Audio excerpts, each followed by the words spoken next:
Hi everyone, this is Jim. Welcome to this overview of another viewer game. This is viewer game number 4. This was sent in by Kaylin again, who sent in a couple of games previously. And this is a really excellent game. I have to compliment Kaylin on his play in this game. So first thing to mention is the rating difference here. Kaylin with the white pieces has a rating in the 1200s. And his opponent has a rating in the 1600s. So there's a big rating gap to overcome here. The second thing I wanted to mention about it is normally when I'm reviewing one of these games submitted by the viewers, I just have to kind of go through it quickly and look for tactical mistakes and point those out, because those are where the points are won and lost in games at this level most often. But in this game, it was not so simple. In fact, it made my job kind of difficult to even find places where I could suggest improvements. So really nicely played game by Kaylin, so my compliments. Okay, let's start off. It's e4, d6. Kind of an offbeat opening. It could be leading up to a Pierce defense or King's Indian, or a lot of different ways you could play this, or even a Neo Philidor. d4, putting another pawn in the center, that's very logical. And now f6. And so already we've really gone off the rails. This is not any opening at all. But it's maybe not as bad as it looks at first. You might be tempted by this queen check here. But that doesn't really accomplish a whole lot. It's just going to get blocked with the pawn push. There's no follow-through. This row is pretty well secured. The queen maybe would not have anywhere to go from there. So there's nothing that really there's nothing really to be gained by trying to take a quick advantage of that opening of the diagonal towards the king. So normal development is in order. So knight f3, good move. Bishop e6. And now we see black's idea. He's going to bring this bishop around like this and push the pawns forward. And he'll have a majority of pieces over on the king side of the board, and his king side will be very secure with this bishop on f7. So it will lead to interesting and somewhat lopsided play.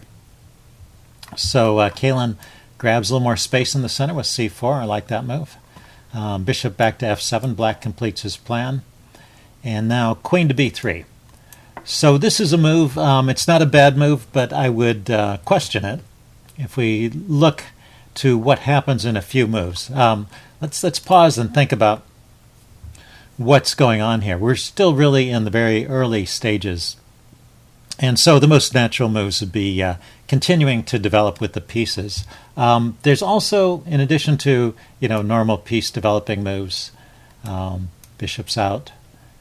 The bishop could go to a variety of different squares. There's also the idea of pushing on with d5 and making a commitment in the center. So that's pushing the d-pawn forward and just grabbing the light squares. That is one thing about Black's setup, is that he has created some holes on the light squares, and maybe you can just sort of lock down that permanently with d5. So those are ideas. When you have an early queen move like this, it's sometimes justified because it forces a reaction. And this is one of those cases where it's partially at least justified, because queen to b3 hits the b-pawn over here, which has been abandoned by the bishop. So there's a logic to this move. And so it's not a bad move.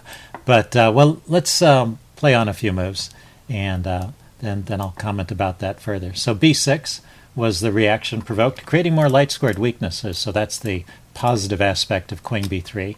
And now we get normal development. Bishop e2, knight to d7, castles, e6.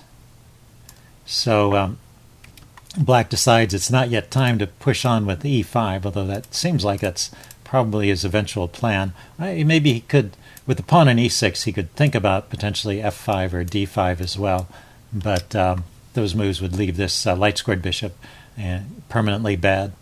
So, but e6 just grabs a little more center space and allows him to complete his development.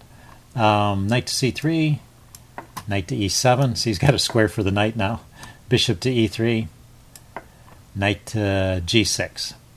So the knight comes out, completes its maneuver to get out from in front of the queen, and now this bishop has a square to go to. Sorry, some extra clicks in there.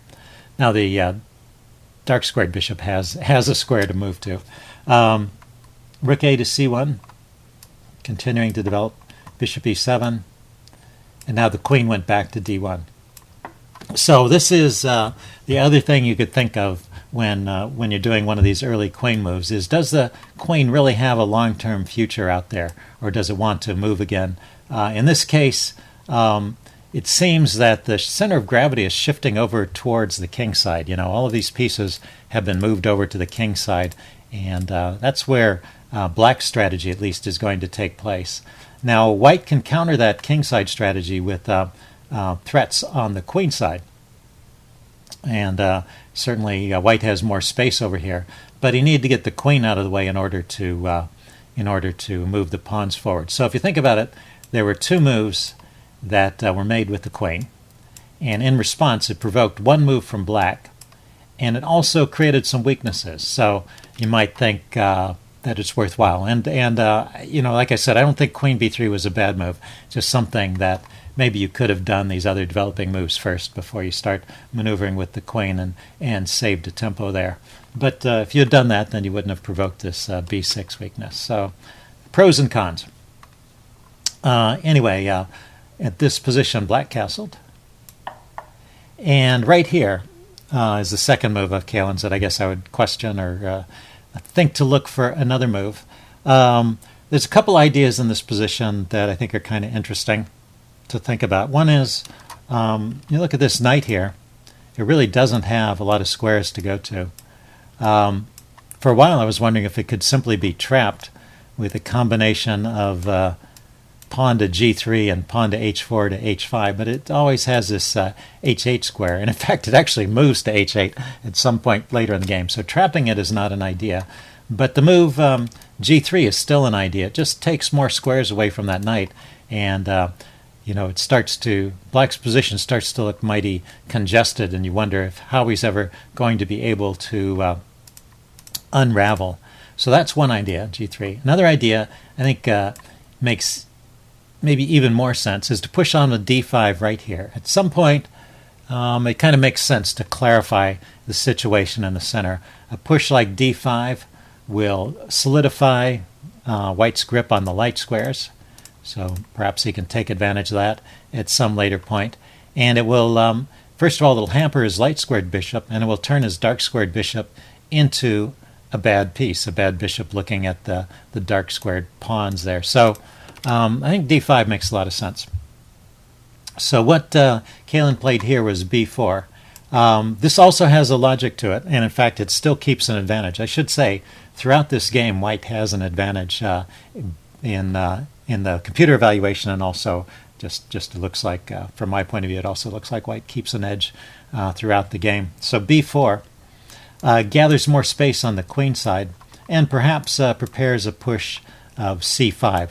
And so this is an interesting alternate strategy. It's a way to meet this kind of kingside push that black might get going with a push on the queen side. So I think it's a reasonable move. I just think maybe one of those other moves might be slightly better. Okay, so black at this point decides to resolve the situation in the center, pushing on with e5. White responds with d5. And now the knight goes back to h8, and you might wonder what the heck is up with that. But if you think about it a little bit, you could imagine this is like a King's Indian defense, which has developed slowly. So white has the typical advanced pawns that you often get against the King's Indian. In the real King's Indian, this pawn would already be on g6, and the bishop would be over here on g7. So it's not a true King's Indian.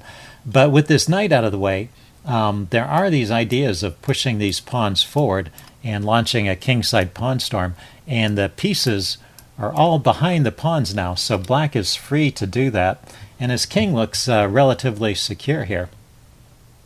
So it looks like black is preparing, a King's Indian like attack, where he's just going to push these pawns forward, and he's getting the knight out of the way to regroup. At least that was my first impression.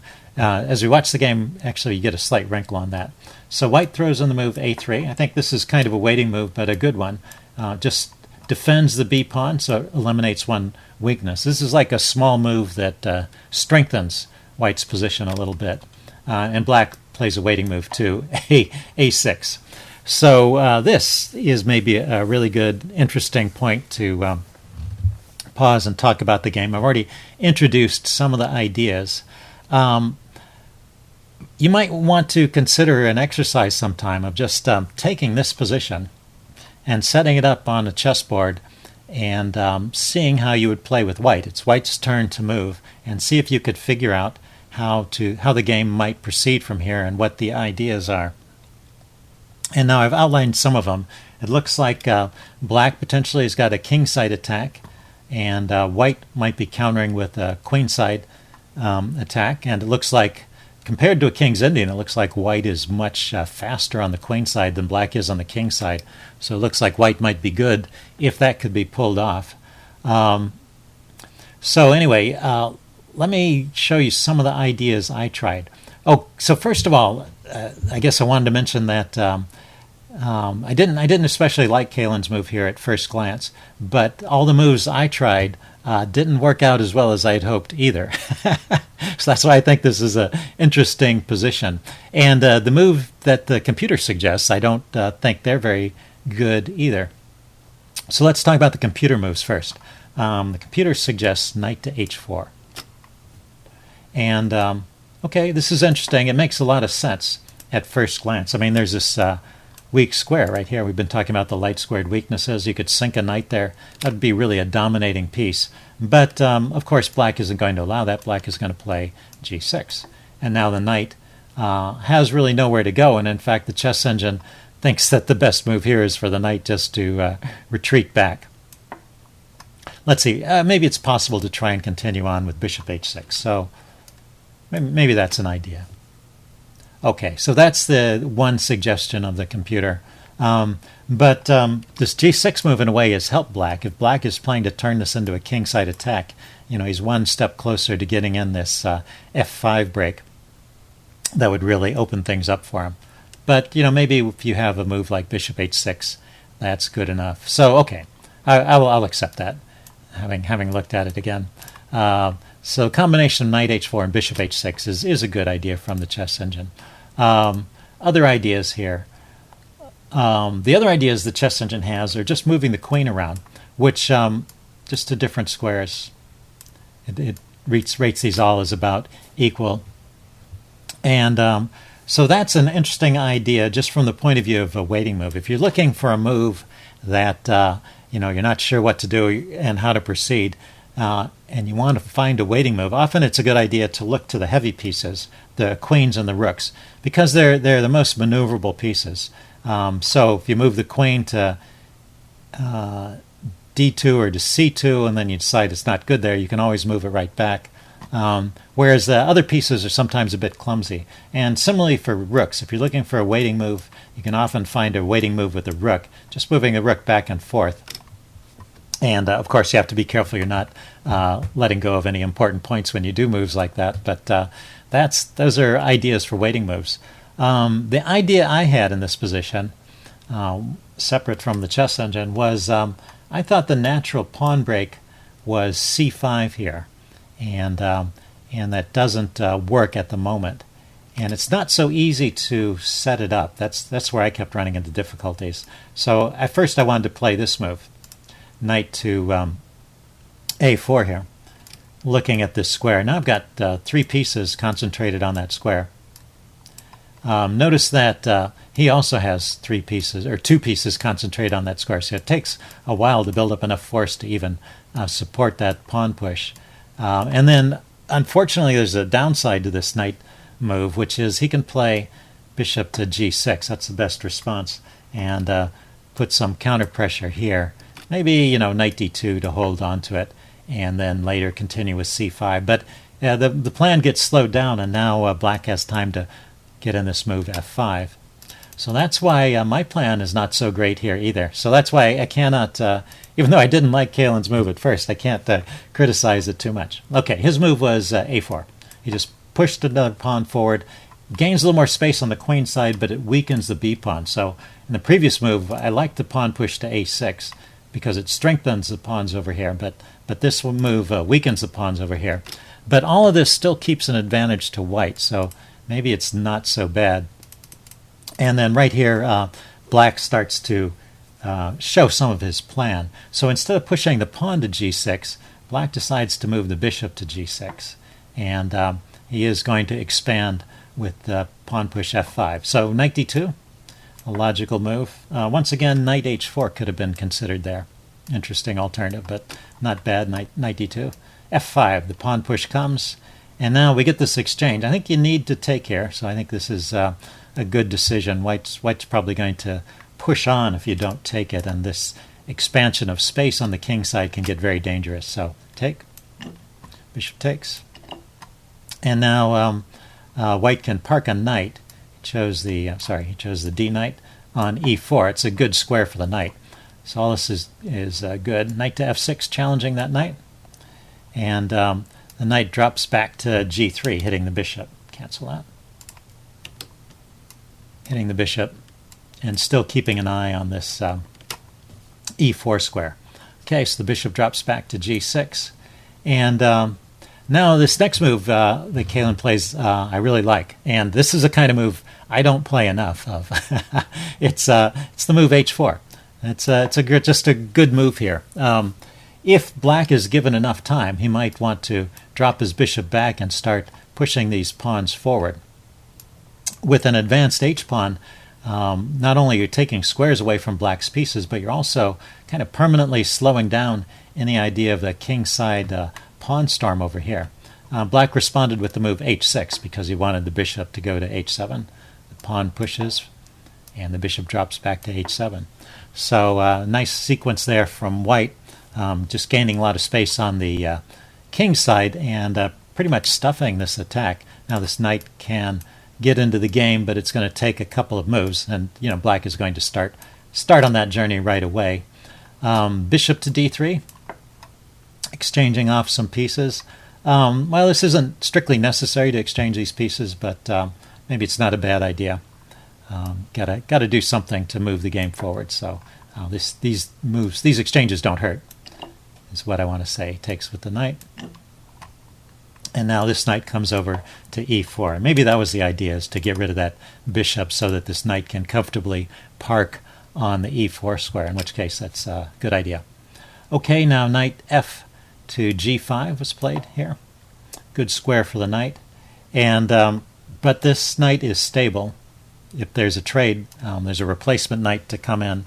And notice that this h-pawn is still well defended at the moment. So at this point, Kalen decides to continue with the queenside expansion, which I think is good. This c5 break is something that probably needs to be played sooner or later to get something going, and this is what he plays, c5.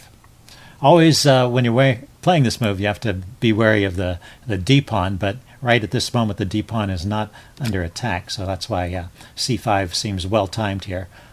First, black throws in this exchange of knights.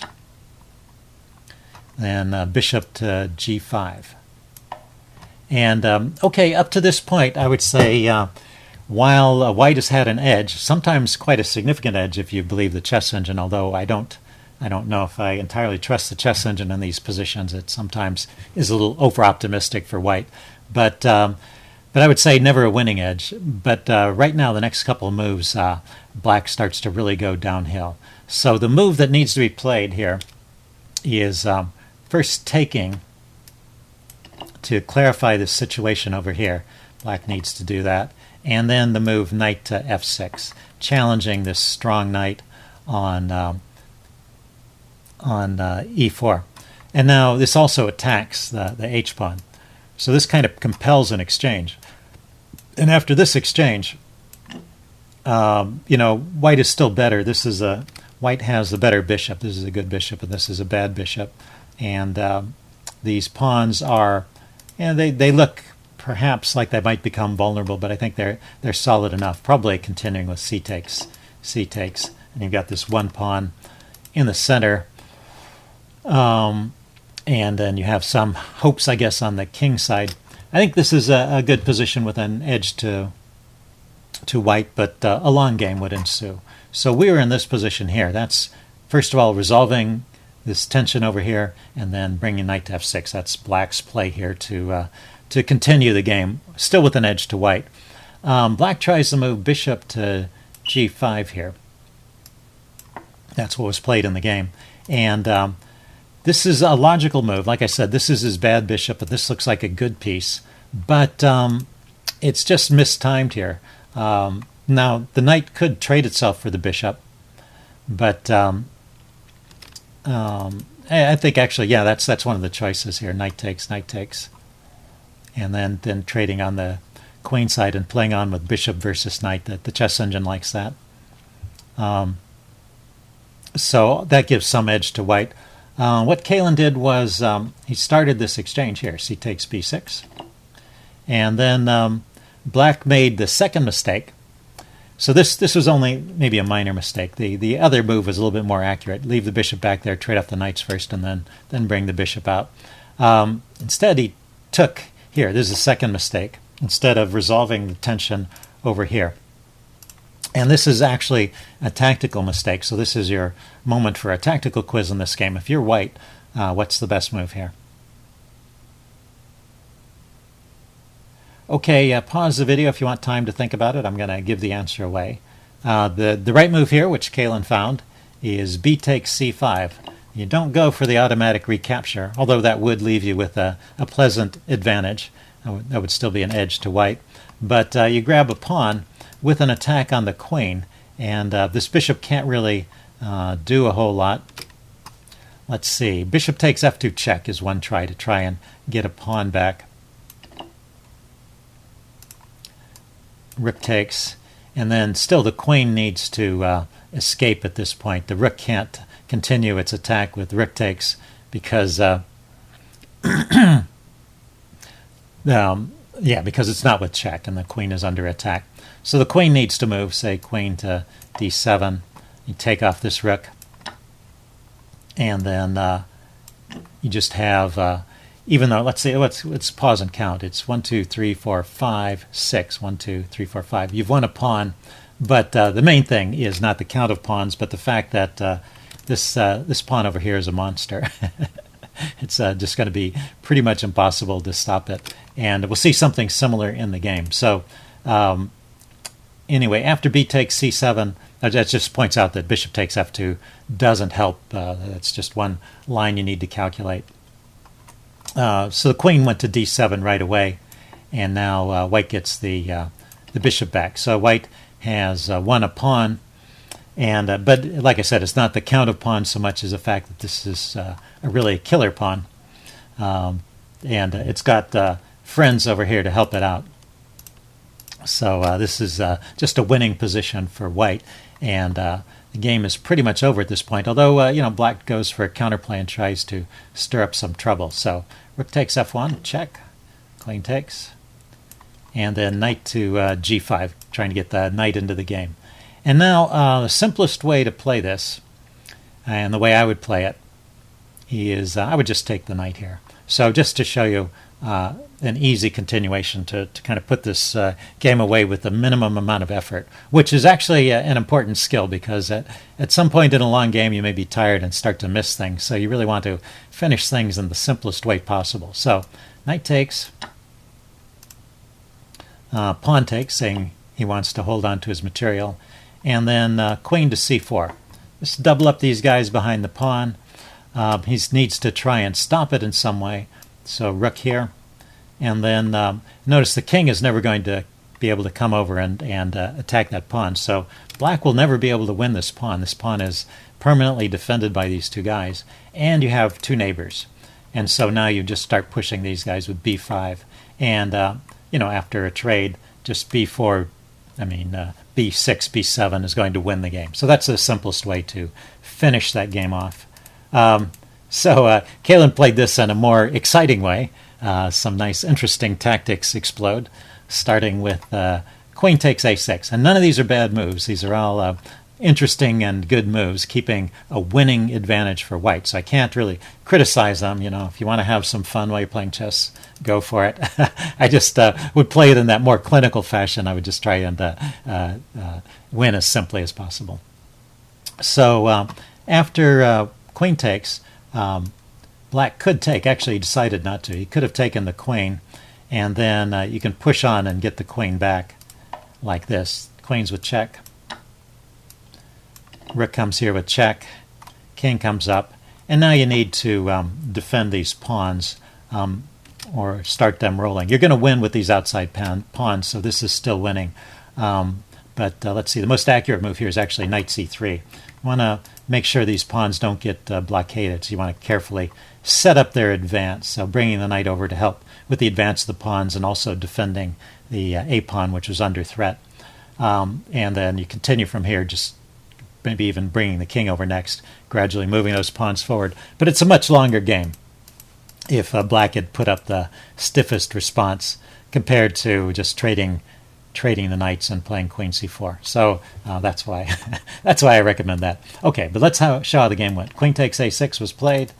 His opponent played rook to c8, blocking the pawn. And now queen takes d6. Another... oh, this isn't such a... The queen is defended by the knight. So no, not a tricky tactic there. Black tries to activate, and this is probably a decent thing for black to do. He's obviously going to lose with normal moves, so he tries knight to h3 check, trying to complicate things. Kalen just moves king to h2, getting out of check and not opening up lines around his king. A very good, solid decision. Queen over here to g4, trying to, once again, stir up some trouble. And now the kind of the finishing move, I really approve of this one, queen to e6 check. The queen's defended by the pawn, attacks the king, attacks the queen, and forces a trade of queens, just eliminating all of black's counterplay in one move. Queen takes e6, d takes e6. The knight dropped back to g5 here. Game just continued a couple more moves. After knight d6, he played knight takes e6. Maybe he's hoping to come around and grab some pawns, but then Kalen grabbed the rook here, and black decided to resign. So a really nice game, very well played, and with quite a few instructive moments in that.